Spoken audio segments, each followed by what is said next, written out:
Hello ಸ್ನೇಹಿತರೆ, ಎಲ್ಲರಿಗೂ ನಮಸ್ಕಾರ. ನಾನು ನಿಮ್ಮ ಪ್ರೀತಿಯ ನಂದಿನಿ ಮಲೆನಾಡ ಮಲ್ಲಿಗೆ ಅಡುಗೆ ಚಾನಲಿಂದ. ಸ್ನೇಹಿತರೆ, ಇವತ್ತು ಕಾಟಲ ಮೀನಿನ ಸಾಂಬಾರು ಮಾಡ್ಕೊಳ್ಳೋದು ಹೇಗಂತೇಳಿ ನೋಡ್ಕೊಳ್ಳೋಣ. ಕಾಟಲ ಮೀನು ತುಂಬ ರುಚಿಯಾಗಿರುತ್ತೆ, ಮುಳ್ಳು ತುಂಬ ಇರೋದಿಲ್ಲ. ಇಲ್ಲಿ ನಾನು 2 kg ಕಾಟಲ ಮೀನು ತೊಗೊಂಡಿರೋದ್ರಿಂದ ಅದಕ್ಕೆ ತಕ್ಕಂತೆ ನಾನು ಖಾರನ ಹೊಂದಿಸಿದ್ದೇನೆ.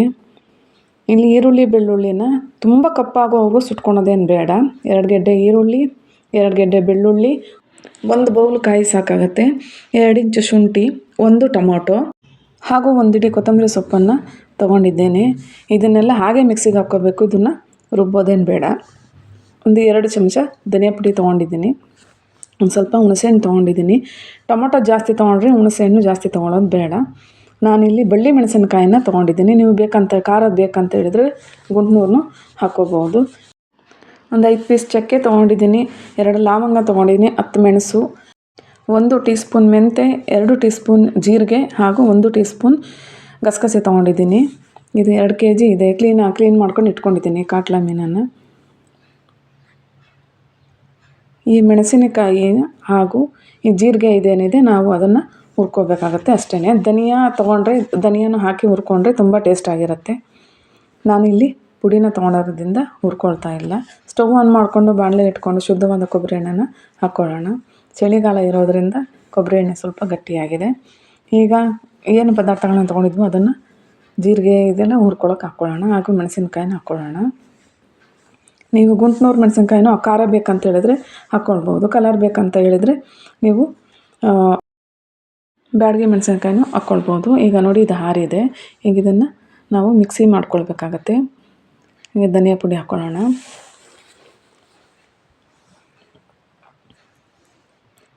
ಈಗ ಟೊಮೊಟೊ, ಈರುಳ್ಳಿ, ಬೆಳ್ಳುಳ್ಳಿ, ಶುಂಠಿ, ಕೊತ್ತಂಬರಿ ಹಾಗೂ ಕಾಯಿನ ಹಾಕ್ಕೊಂಡು ಇದನ್ನು ರುಬ್ಕೊಳ್ಳೋಣ.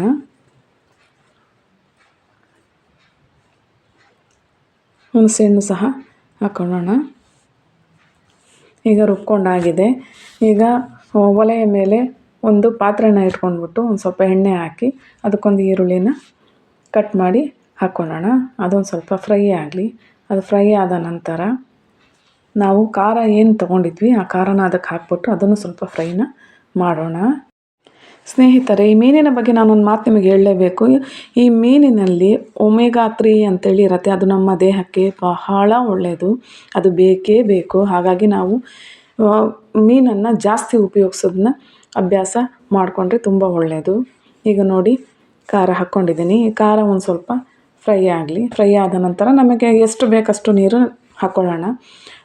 ಗಟ್ಟಿ ಬೇಕಂತ ಹೇಳಿದ್ರೆ ಒಂದು ಲೋಟ 1.5 ಲೋಟ ನೀರು ಹಾಕಿದರೆ ಸಾಕಾಗುತ್ತೆ. ನಮಗೆ ಸ್ವಲ್ಪ ತೆಳು ಬೇಕಂತ ಹೇಳಿದರೆ ನಾನು 3 ಲೋಟ ನೀರು ಹಾಕ್ಕೊಂಡಿದ್ದೀನಿ. ನನಗೆ ಸ್ವಲ್ಪ ತೆಳು ಬೇಕು, ತುಂಬ ತೆಳು ಅಲ್ಲ, ಒಂದು ಮೀಡಿಯಮಲ್ಲಿ ನನಗೆ ಬೇಕು. ಹಾಗಾಗಿ ನಾನು 3 ಲೋಟ ನೀರನ್ನು ಹಾಕ್ಕೊಂಡಿದ್ದೀನಿ. ತುಂಬ ಚಿಕನ್ ಉಪಯೋಗಿಸೋ ಬದಲು ಆಗಾಗ ಮೀನನ್ನು ಉಪಯೋಗಿಸೋದು ಒಳ್ಳೆಯದು. ನೋಡಿ, ಕುದಿ ಹತ್ತಿದೆ. ನಾನೀಗ ಮೀನನ್ನು ಹಾಕ್ತಾಯಿದ್ದೀನಿ. ನಾವು ಮೊದಲೇ ನಾವು ಖಾರನ ತುಂಬ ಚೆನ್ನಾಗಿ ಕುದಿಸ್ಕೋಬೇಕು. ನಾವು ಮೀನು ಹಾಕಿದ ನಂತರ 2 ಕುದಿ ಕುದಿಸ್ಬೇಕಾಗತ್ತೆ ಅಷ್ಟೇ. ಅದು ತುಂಬ ಕುದಿಸೋ ಆಗಿಲ್ಲ. ಕುದಿಸಿದ್ರೆ ಅದು ಎಲ್ಲ ಕಲಸ್ಕೊಂಡು ಹೋಗುತ್ತೆ, ಬಿಟ್ಟು ಎಲ್ಲ ಮೂಳೆ ಬಿಟ್ಟು ಬಂದ್ಬಿಡುತ್ತೆ, ಮುಳ್ಳೆಲ್ಲ ಬಂದ್ಬಿಡುತ್ತೆ. ಹಾಗಾಗ್ಬಿಟ್ಟು 2 ಕುದಿಲಿ ನಾವು ಅದನ್ನು ಕುದಿಸ್ಕೋಬೇಕಾಗತ್ತೆ. ಮೀನು ಹೊಲಸು ಸ್ಮೆಲ್ ಅಂತ ನಾವು ಉಪಯೋಗಿಸೋದಿಲ್ಲ, ಖಂಡಿತ ಉಪಯೋಗಿಸ್ಬೇಕು. ಯಾವುದು ಕಹಿ ಇರುತ್ತೆ ಅದೇ ದೇಹಕ್ಕೆ ಒಳ್ಳೆಯದು. ಹಾಗಾಗಿ ಇದು ಮೀನು ತುಂಬ ಒಳ್ಳೆಯದು. ಇದು ನಮ್ಮ ಜೀವನ ಶೈಲಿಲಿ ತಿನ್ನೋದನ್ನು ಅಳವಡಿಸ್ಕೊಳ್ಳೋದು ತುಂಬ ಒಳ್ಳೆಯದು. ನೋಡಿ, ಈಗ ನಾನೊಂದು ಸ್ವಲ್ಪ ಕೈ ಆಡ್ತಿದ್ದೀನಿ ಅಷ್ಟೇ. ಇದನ್ನು ತುಂಬ ನಾನು ಕೈ ಆಡ್ತಾ ಇಲ್ಲ. ಈಗ ಆಗಿದೆ, 2 ಕುದಿ ಕುದ್ದಿದೆ. ಈಗ ಆಗಿದೆ. ಇದನ್ನು ಸರ್ವಿಂಗ್ ಬೌಲ್ಗೆ ಈಗ ಶಿಫ್ಟ್ ಮಾಡ್ಕೊಳ್ಳೋಣ. ನೋಡಿ ಸ್ನೇಹಿತರೆ, ತುಂಬ ರುಚಿಯಾಗಿರುತ್ತೆ. ಇದೇ ಮೆಥಡಲ್ಲಿ ಮಾಡಿ ನೀವು ಮನೇಲಿ ಮಾಡಿಕೊಂಡು ನನಗೆ ಕಮೆಂಟ್ ಮಾಡಿ. ನೋಡಿ, ತುಂಬ ರುಚಿಯಾಗಿರುತ್ತೆ. ಅಷ್ಟೇ ಅಲ್ಲ, ಈ ಮೀನನ್ನು ನಾವು ದಿನನಿತ್ಯದಲ್ಲಿ ಉಪಯೋಗಿಸಿದ್ದೇ ಆದರೆ ನಮ್ಮ ಒಂದು ಆರೋಗ್ಯವನ್ನು ಅದು ಹೆಚ್ಚಿಸುತ್ತೆ. ಹಾಗೂ ನಾವು ವಯಸ್ಸಾದಂತೆ ಕಾಣೋದು ಸಹ ಕಡಿಮೆ ಆಗುತ್ತೆ. ಫುಲ್ ಶೈನಿಂಗ್ ಬರುತ್ತೆ, ಎಲ್ಲ ಶೈನಿಂಗ್ ಬರುತ್ತೆ. ಹಾಗೂ ಒಳಗಡೆಯಿಂದ ಹೆಲ್ದಿಯಾಗಿ ನಾವು ಆಗ್ತೀವಿ ಸ್ನೇಹಿತರೆ. ಹಾಗಾಗಿ ದಿನನಿತ್ಯದಲ್ಲಿ ಮೀನನ್ನು ಉಪಯೋಗಿಸೋದು ಬಹಳ ಒಳ್ಳೆಯದು. ಈ ಒಂದು ವಿಡಿಯೋ ನಿಮಗೆ ಇಷ್ಟ ಆಗಿದ್ದಲ್ಲಿ ಶೇರ್ ಮಾಡಿ, ಲೈಕ್ ಮಾಡಿ, ಕಮೆಂಟ್ ಮಾಡಿ ಹಾಗೂ ಸಬ್ಸ್ಕ್ರೈಬ್ ಆಗಿರುವಂತಹ ಸ್ನೇಹಿತರಿಗೆ ಧನ್ಯವಾದಗಳು. ಬೆಲ್ಲೈಕನ್ ಮೇಲೆ ಕ್ಲಿಕ್ ಮಾಡೋದು ಮರಿಬೇಡಿ. Thank you.